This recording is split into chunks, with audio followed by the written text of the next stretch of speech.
퇴근하면 회사 동료들과 어깨 동무하고 가까운 호프집으로 향하던 시절이 있었습니다. 낮은 테이블에 둘러앉아 차가운 맥주 한 잔 걸치면서 하루의 스트레스를 풀고 이야기꽃을 피우던 그 시간들 말이죠. 그때는 그게 너무나 당연한 일상이었거든요. 금요일이면 어김없이 오늘 한잔 하자는 말이 오가고 골목마다 호프집 불빛이 환하게 켜져 있었습니다. 그런데 언젠가부터 그 풍경이 조용히 사라지고 있습니다. 익숙했던 간판들이 하나둘 꺼지고 임대 문구만 덩그러니 붙어있는 가게들이 늘어나고 있거든요.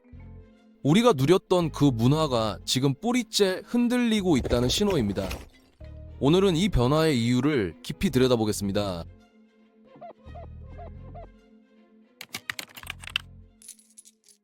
거리를 걸어보면 확실히 달라진 게 느껴집니다. 예전 같으면 저녁 6시만 넘어가도 호프집 간판들이 일제히 켜지면서 거리 전체가 활기를 띠었는데 요즘은 그 불빛들이 듬성듬성 하거든요. 심지어 어떤 동네는 술집이라고 할 만한 곳이 한두 곳밖에 안 남았습니다. 이건 단순한 느낌이 아니라 실제 통계로도 확인되는 현상이죠. 최근 몇 년간 호프집과 간이주점 숫자가 급격히 줄어들면서 매년 수백 곳씩 문을 닫고 있거든요. 누적되다 보니 이제는 동네 풍경 자체가 완전히 바뀐 겁니다.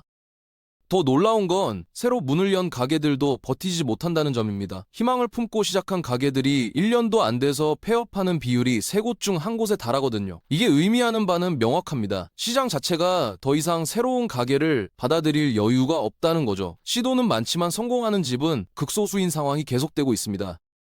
그럼 왜 이런 일이 벌어지는 걸까요? 많은 분들이 젊은 사람들이 술을 안 마셔서 그렇다고 생각하시는데 이건 절반만 맞는 이야기입니다. 정확히 말하면 안 마시는 게 아니라 마시는 자체가 완전히 달라진 거거든요. 우리가 젊었을 때는 회식이든 뭐든 술자리가 있으면 무조건 참석하는 게 당연했잖아요. 상사가 따라주는 술은 거절할 수도 없었고 2차, 3차 가는 게 일상이었죠. 하지만 지금 20대에서 30대는 그런 문화를 당연하게 받아들이지 않습니다. 이들은 본인이 마시고 싶을 때 마시고 마시기 싫으면 당당하게 거절하는 세대거든요. 건강도 생각하고 다음날 컨디션도 신경 쓰는 사람들이죠. 그러다 보니 술자리의 성격이 완전히 바뀌었습니다. 예전에는 취하는 것 자체가 목적이었다면 지금은 맛있는 술을 즐기면서 이야기 나누는 시간으로 바뀐 겁니다. 횟수도 줄고 한 번 마실 때 양도 크게 줄었어요. 소주 2병씩 비우던 시절과는 확실히 다르죠.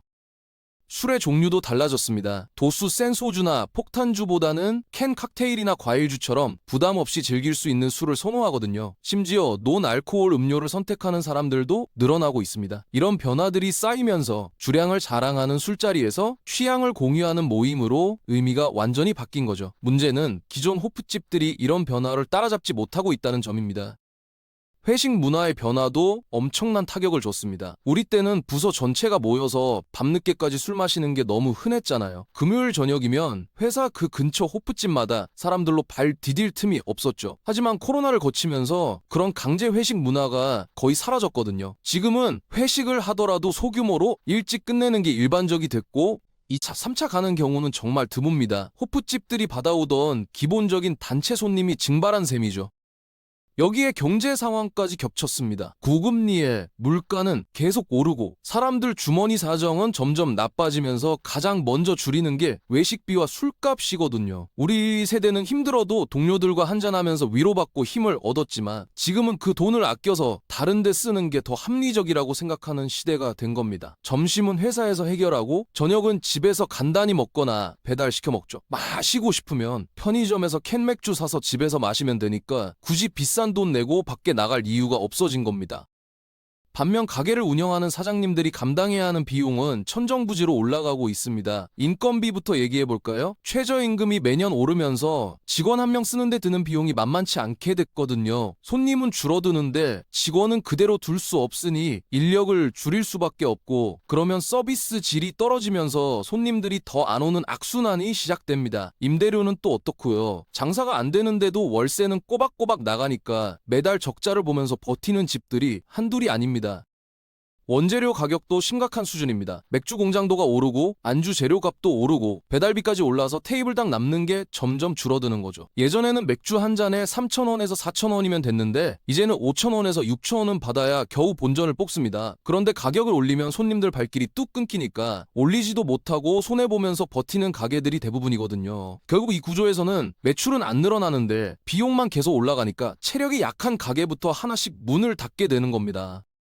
실제로 20년에서 30년 넘게 한자리에서 장사하시던 분들이 더 이상은 못 버티겠다며 가게 문을 닫는 경우가 정말 많아졌습니다. 우리가 20대에서 30대 자주 가던 그 단골집들이 하나둘 사라지는 걸 보면 정말 한 시대가 저물고 있다는 느낌이 들거든요. 손님도 줄고 비용도 오르고 빚만 늘어나니까 더 희망이 안 보이는 거죠. 새로 시작하는 젊은 사장님들도 마찬가지입니다. 꿈을 품고 가게를 열었다가 6개월도 안 돼서 현실을 깨닫고 문 닫는 경우가 정말 많아요.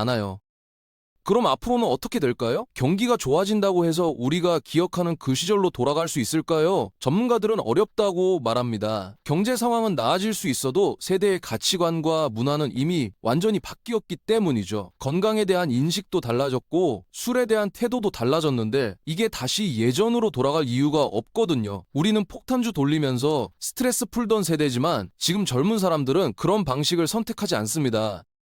그렇다고 술집 자체가 완전히 사라질 거라는 얘기는 아닙니다. 다만 형태가 바뀔 거라는 거죠. 실제로 새롭게 뜨고 있는 술집 유형들이 있거든요. 우선 술 자체보다는 분위기와 경험을 파는 곳들입니다. 라이브 음악을 들으면서 술을 마시거나 특정 테마를 가진 바나 펍 같은 곳들이 인기를 끌고 있어요. 그냥 맥주 마시러 가는 게 아니라 특별한 경험을 하러 가는 거거든요. 가격은 우리가 다니던 호프집보다 비싸지만 그만한 가치가 있다고 느끼면 사람들은 기꺼이 돈을 냅니다.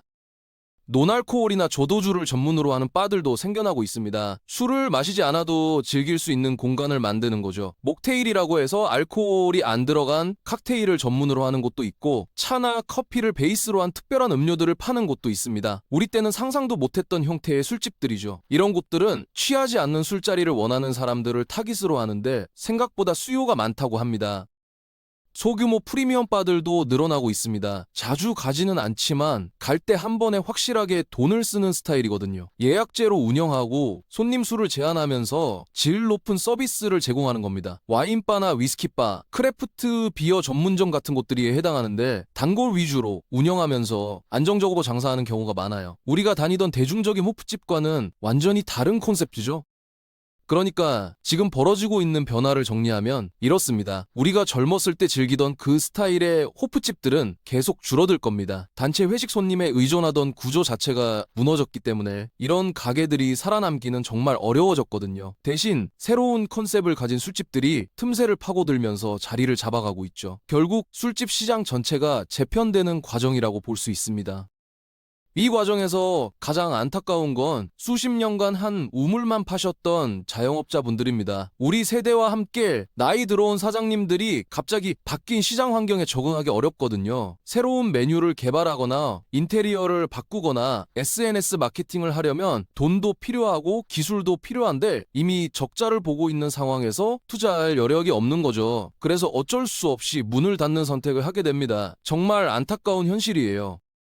정부나 지자체에서도 이 문제를 모르는 건 아닙니다. 자영업자 지원 정책들을 내놓고는 있는데 솔직히 말하면 근본적인 해결책은 아니거든요. 임대료 지원을 해준다고 해도 일시적인 도움일 뿐이고 손님이 안 오는 구조 자체를 바꾸지 못하면 결국 같은 결과로 끝납니다. 저금리 대출을 제공한다고 해도 빚만 늘어나고 갚을 능력이 없으면 오히려 더 큰 문제가 되는 거죠.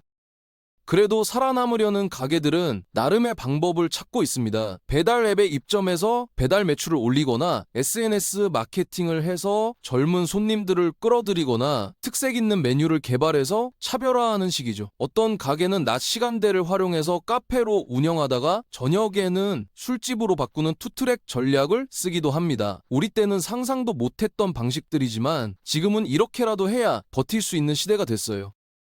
소비자 입장에서도 변화를 느낍니다. 예전에는 그냥 회사 근처 단골 호프집에 가면 됐는데 이제는 갈 곳을 고르는 것도 일이 됐거든요. 맛집 앱을 뒤져보고 리뷰를 확인하고 때로는 예약까지 해야 하는 경우도 생겼습니다. 어떻게 보면 선택지가 줄어들면서 불편해진 건데 반대로 생각하면 살아남은 곳들이 그만큼 괜찮은 곳들이라는 의미이기도 하죠.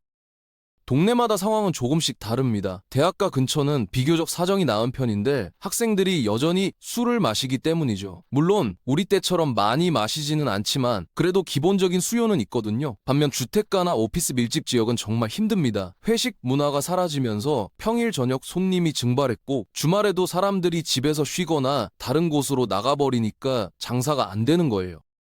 지방은 상황이 더 심각합니다. 인구가 줄어들고 젊은 사람들이 수도권으로 떠나면서 술집을 이용할 만한 고객층 자체가 사라지고 있거든요. 어떤 소도시는 번화가에 있던 술집들이 거의 다 문을 닫아서 술 마실 곳을 찾으려면 차를 타고 멀리 가야 하는 경우도 있습니다. 우리가 젊었을 때는 골목마다 술집이 있었는데 이제는 한 동네에 한두 곳밖에 안 남은 곳도 많아요. 이렇게 되면 지역 경제 전체가 침체되는 악순환에 빠지게 됩니다.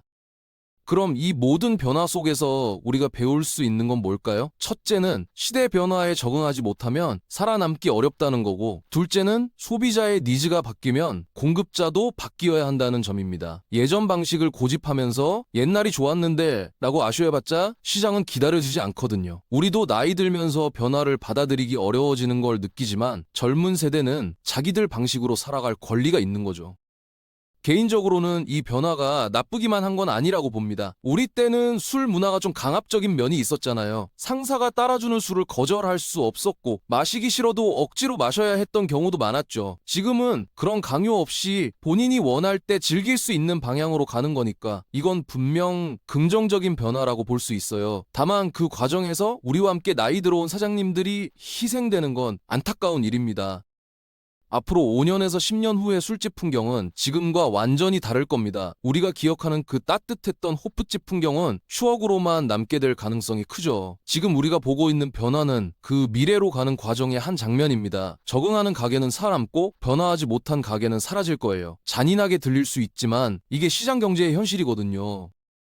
다만 우리가 할 수 있는 건 이 변화를 좀 더 인간적으로 만들기 위해 노력하는 것입니다. 폐업하시는 분들에게 재기의 기회를 주고 새로운 시도를 하는 분들을 지원하고 건강한 술 문화를 만들어가는 것 말이죠. 그리고 가끔은 우리도 옛날 단골집이 남아있다면 찾아가서 한잔하면서 사장님께 힘을 드리는 것도 의미 있는 일이라고 생각합니다.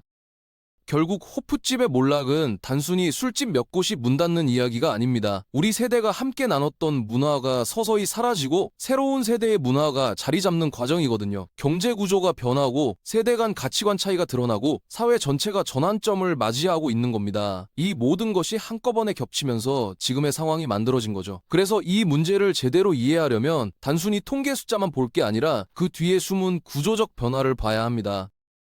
마지막으로 하고 싶은 말은 변화를 받아들이되 우리의 추억까지 버릴 필요는 없다는 겁니다. 퇴근하고 동료들과 어깨동무하고 가던 그 시절, 테이블 가득 안주 시켜놓고 밤새 이야기하던 그 시간들은 우리에게 소중한 기억으로 남을 거예요. 호프집이 사라진다고 해서 그 추억까지 사라지는 건 아니니까요. 다만 형태가 바뀔 뿐이죠. 새로운 세대는 자기들만의 방식으로 술 문화를 만들어갈 겁니다. 우리는 그걸 지켜보면서 때로는 응원하고 때로는 옛 추억을 되새기면 되는 거예요.